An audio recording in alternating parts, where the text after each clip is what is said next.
Sama ni Abraham ba? Ako i-share ka na sila. Sama ni Abraham. Sa sinugdan, sa diyang gitawag siya sa Ginoo, sa dapit sa gitawag og Kaldiya, no? Ur og Kaldiya. Kadiin, tuwa dito ang pagsimbag Diyos-Diyos.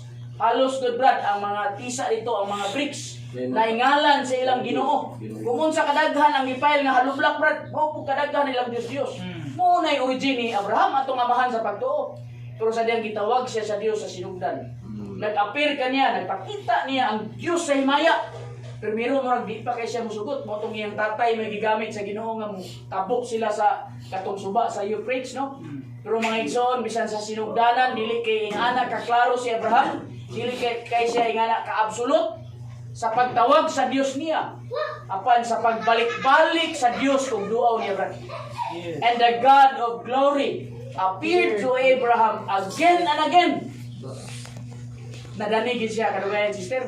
To such an extent, sister, nawa na siya kauna-una magtukod o balay. Ang iyang tukod na lang, brad pads.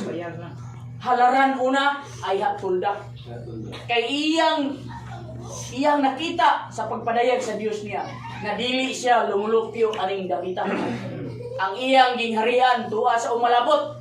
Muna nga ang iyang gibuhat una halaran gyud. Amen. Amen. Nagpasabot nga ang iyang tibuok na pagkatao, ang iyang iyang asawa, apil ang iyang anak, apil ang tanan niyang kabutangan, dili para nila kundi alam sa ikang hiyuba. Dahil po sila nagtukod og mansyon, tukod lang sila tulda. Kaya sila daloon sa Ginoo, sunod sila pagtukod ka kung petron, ipabalhin ka sa Ginoo po yun, hindi na kakabalhin, alagay mo ng ibton. Pero ang tulda pwede naman layungan. O na si Brazire, wala nagtukod og balay tulda gini ha.